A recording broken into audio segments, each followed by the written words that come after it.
Airline industries take off hit by skid marks due to crack spread. You're welcome. God. Okay. So on that note, Terrible. Indian airline carriers are worse off than anybody else.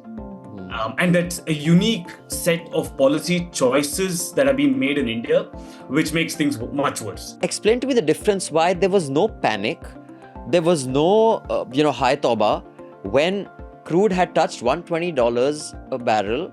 And I'm talking 2007-8, which is 20 years ago. We are touching 110, 115 now and there's high tauba. What is the difference? I'm going to say something which will sound bad, but that is normal. Right? There's something called the crack spread.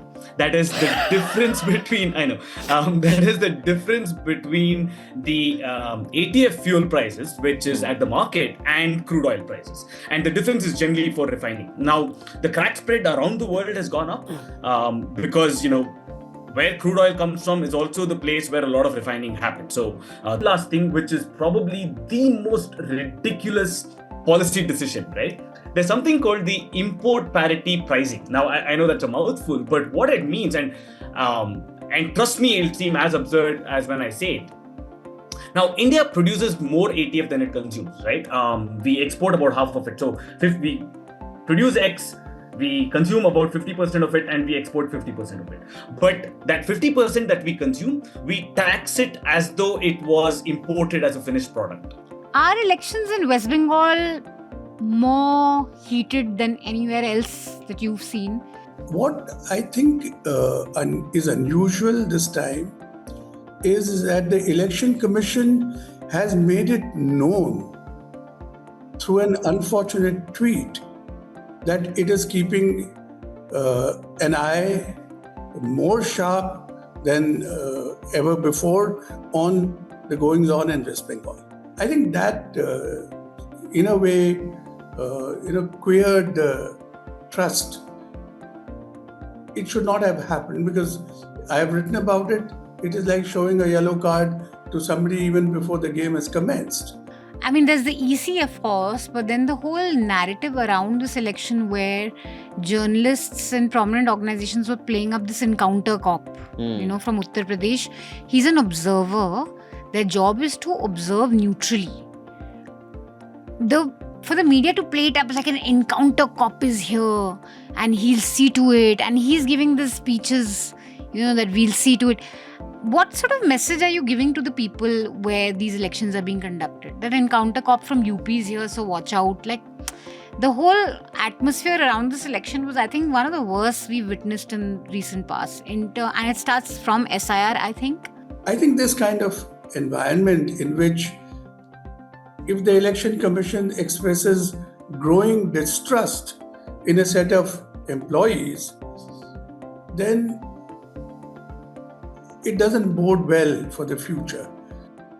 अंग्रेज अपना लगान और news laundry अपना हफ्ता का भी नहीं छोड़ते. Welcome to another episode of Hafta from an election-packed weekend. When by the time this goes online, the election will be, the result will be out, Manisha? Yeah. Right. Results are out on Monday. So those of you who will hear this on the weekend, the results won't be out. But those of you who hear Hafta during the week, they will be out. We're recording this on Friday, the 1st of May, which is May Day. Also Mother's Day.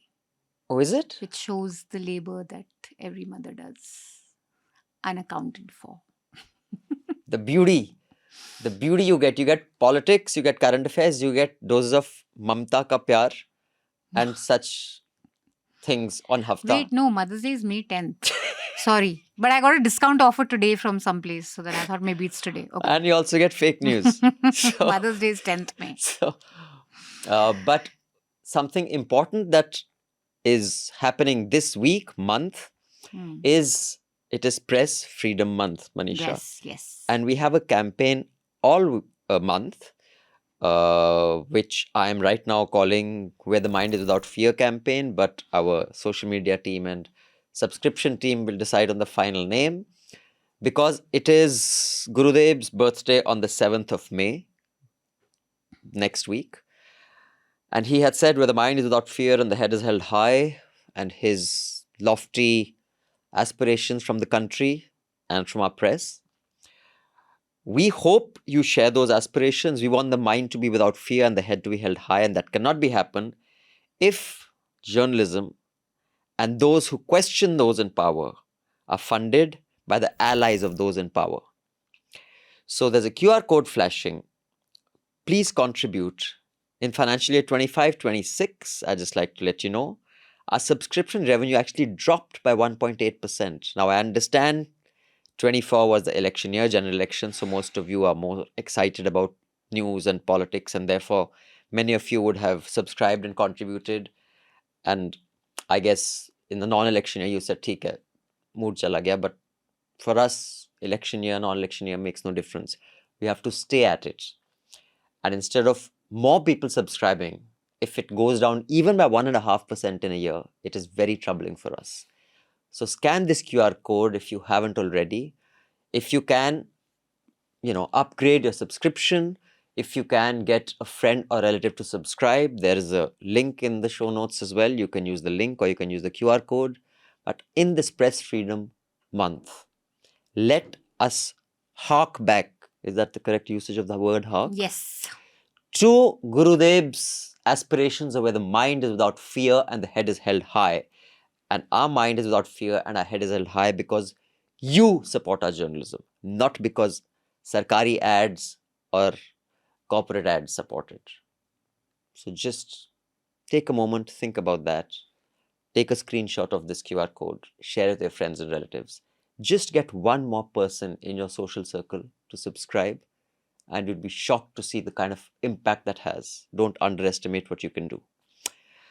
With that, Manisha, you're back from a very hectic last week from Bengal and whatnot. Yes, we did a whole episode last hafta on West Bengal and what we saw there in Tamil Nadu. And you want to announce you'll be doing a live? Yes, we shall be doing a live on Monday from 12 p.m. to 4 p.m. The News Minute and News Laundry will collaborate and bring you election results live on our YouTube channel. So stay tuned for that. 12 to 4 on the News Laundry YouTube channel. On this Press Freedom Index, Manisha, I remember we discussed this last time also that, of course, you know what I think and we think about press freedom in India, but I don't think it's below many countries. Yeah, certainly not Palestine, where scores of journalists have lost their lives. Yeah, so most dangerous place. How do they come up with this? And also in India, it's a lot more difficult because Palestine is that much. Yeah. India is this much. And here, like in Tamil Nadu, you have press freedom to criticize the Modi government, but you should be careful while criticizing DMK. Same in Telangana. West Bengal, same. Delhi, don't criticize Modi, you can criticize Mamta. So, yes, it's complicated, but on what parameters do we emerge so low, which I kind of disagree with? Yeah. So, one interesting thing to note this time, though, is that this is the first time in the index history that more than half the world's countries have fallen into difficult or very serious categories of press freedom. So, across the world, it's dipped. Now, they have political indicator, economic indicator, legal indicator, social indicator, security indicator. And journalists have to fill a form on their own. So, I will fill a form with respect to my government, political indicator. So what is my relationship with the Modi government or the BJP government in Delhi or the DMK government in Tamil Nadu? And so it's journalists assessing their own risks legally, politically, socially. So I guess Indian journalists in that sense are freer than journalists in Pakistan to assess themselves as being in tough circumstances. And more self-indulgent also. So they say, hi, main mar gaya, hi ji, main barbad ho gaya. Like a Palestinian journalist, I don't think they have the time to fill this survey, but also their relationship to Israel is not an indicator on their relationship with the Palestinian Authority will be what they can mark themselves on. UAE pulling out of OPEC. Yeah. What is the context of that? How will it impact? Now will there be competitive price wars? So should not that logically lead to lower crude prices, or that has nothing to do with them pulling out? Okay. I'll deal with UAE first because that's going to be the shorter segment. But generally for India, any kind of cartel breaking is good news. It's not going to come into effect tomorrow. It'll take its own kind of sweet time before we see the effects of, let's say, some form of price competition. And, the way that this works is that even 50 cents, 10 cents on a gallon difference is quite a bit because you're buying in so many millions of gallons, right? So if there is indeed even the tiniest bit of a price war between these countries, it's great for us. And that's a unique set of policy choices that are being made in India, which makes things much worse. And again, I'm going to elaborate on that a little bit. But what has essentially happened is that as it is, fuel cost obviously is quite a bit in terms of operating costs. 30 to 40% of operating costs for airlines come from fuel. Now, because of this increase, that has gone up to about 55 to 60%, which is quite a bit again. You hang that in with what's happening, in terms of the entire airline industry in India, as it is, was going through quite a bit of trouble in terms of, the Western corridors being shut off. Pakistan airspace was gone. Now even the West Asian airspace is gone. So, that automatically adds to the cost for Indian airlines. They have to take circuitous routes and so on, right? So that makes it much more costlier for Indian airlines. There was a time when the cost of a air ticket from Delhi to Sri Lanka was cheaper than from Delhi to Chennai or Kerala, because domestic airlines pay a higher tax than international. Is that correct? That is correct. And that also adds to the unique problem of domestic carriers? Yes. Which makes no sense. Why is that? I didn't know that. Because international airlines, you're paying the tax internationally. I don't know. Expert will tell us. Why am I talking shit? Yeah. So there is multiple reasons, right, for why this particular thing happens.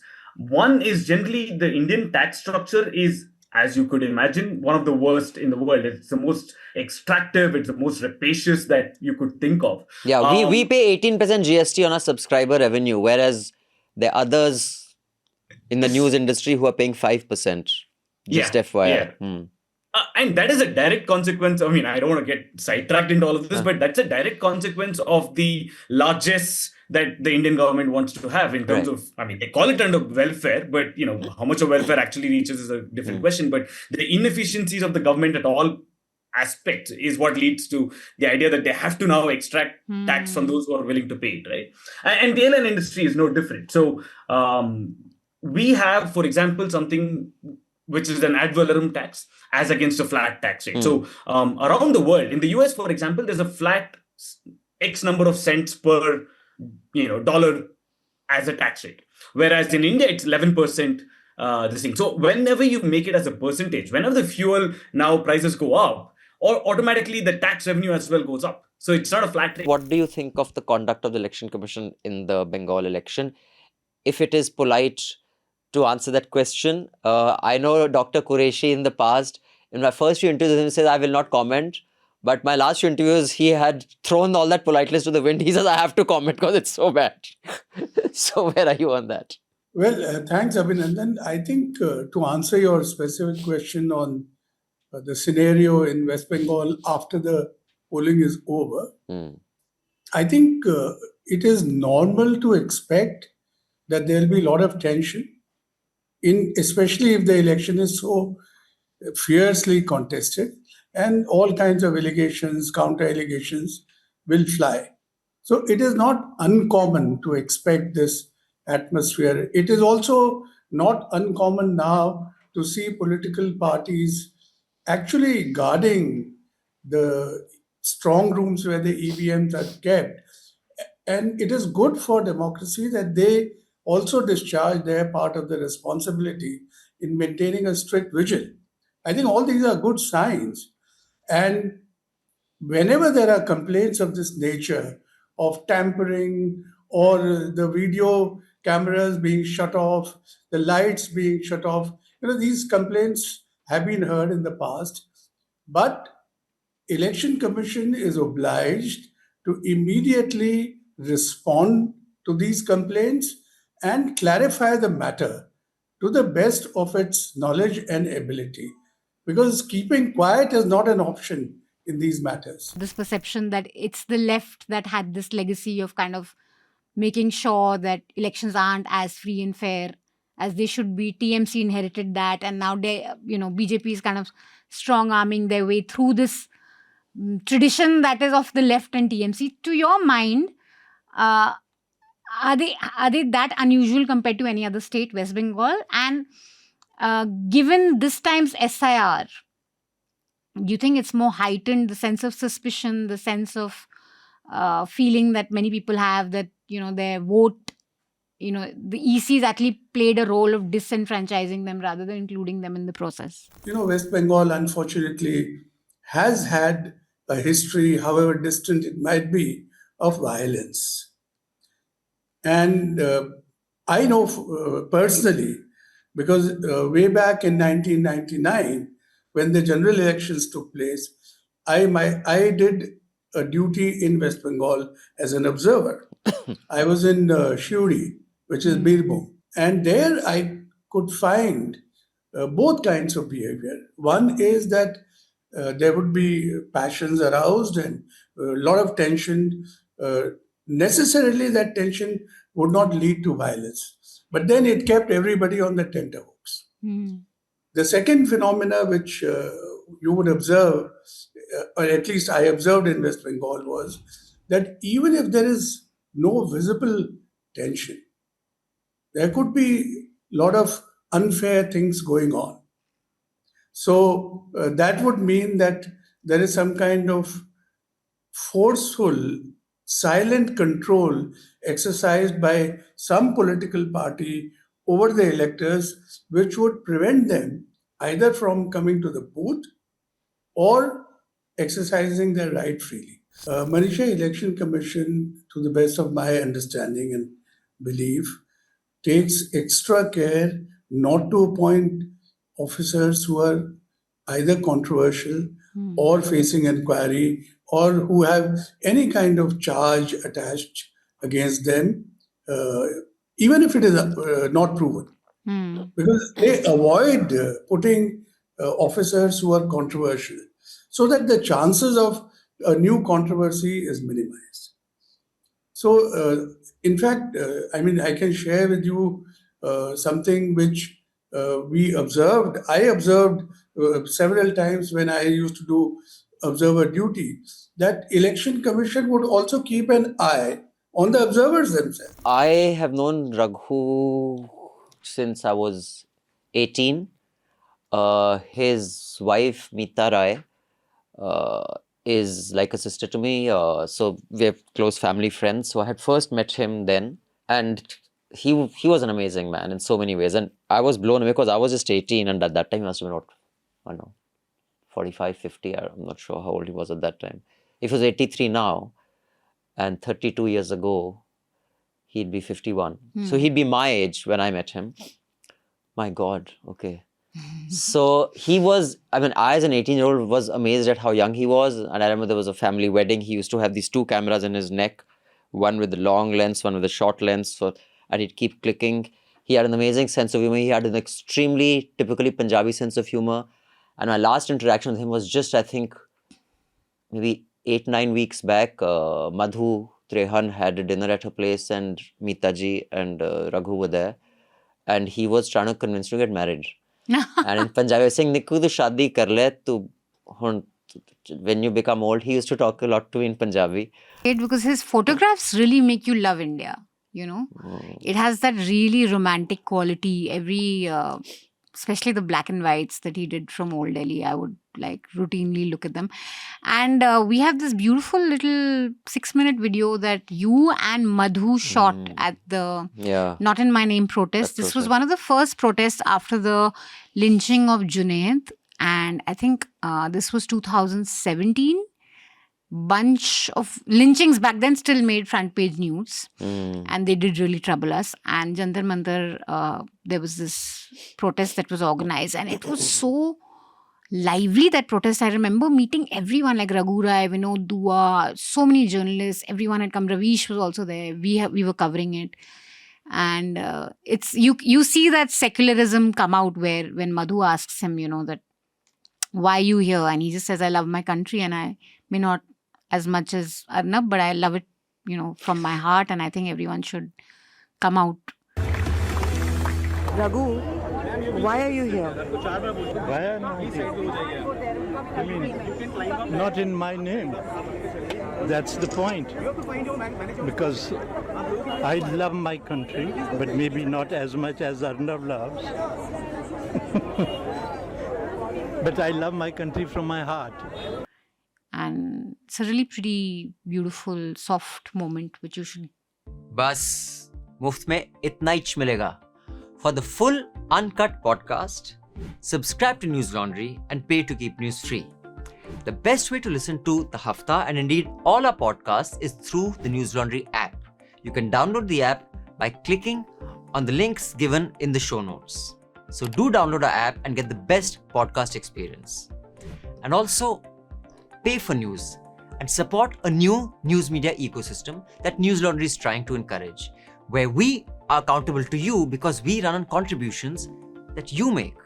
We don't take government ads, we don't take corporations ads, so that news serves the public, because when the public pays, the public is served. Subscribe to News Laundry, click on the link in the show notes below and proudly say, I pay to keep news free.